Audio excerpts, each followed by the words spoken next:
Hello, நம்ம national ஈவெண்ட்டோட second டேக்கு தான் வந்திருக்கோம்.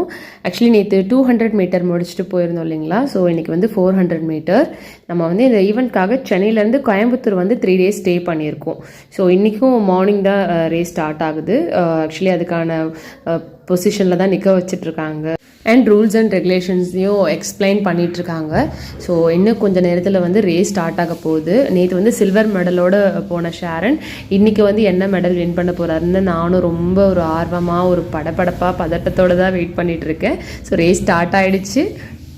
ஸ்டார்டிங்லேயே வந்து ஷாரனுக்கு வந்து ஒரு ஷூ வந்து இன்னொரு பிளேயரோட ஷூவில் பட்டு ஒரு தடங்கள் ஆகிடுச்சு. ஸோ அதனால் அவர் 5th பிளேஸில் தான் போயிட்டுருக்காரு. இது வந்து 2 rounds ஓடணும். ஸோ ஃபர்ஸ்ட் ரவுண்டில் ஒருத்தவங்கள சேஸ் பண்ணி 3rd பிளேஸ்க்கு வந்திருக்காரு. இந்த ஒயிட் ப்ளூ ரெட்டோட ஸ்கின் சூட் தான் ஷாரன்.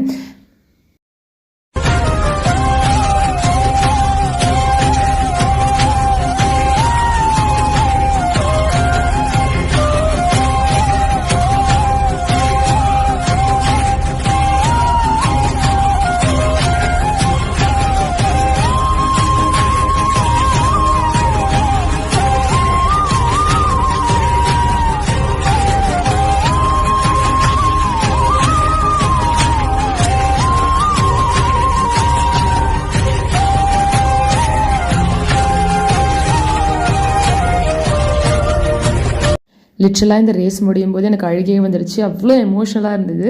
ஸோ ஃபைனலி ஷாரன் இன்றைக்கி வந்து கோல்டு வின் பண்ணிட்டாரு.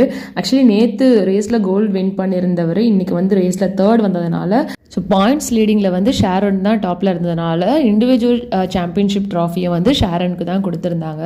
ஸோ எனக்கு அவ்வளோ ஒரு ப்ரௌட் மூமெண்ட்டாகவும் சந்தோஷமாக இருந்தது. ஸோ நாங்கள் நெக்ஸ்ட் டே கோயம்புத்தூர்லேருந்து சென்னைக்கு கிளம்பிட்டோம். தேங்க்யூ.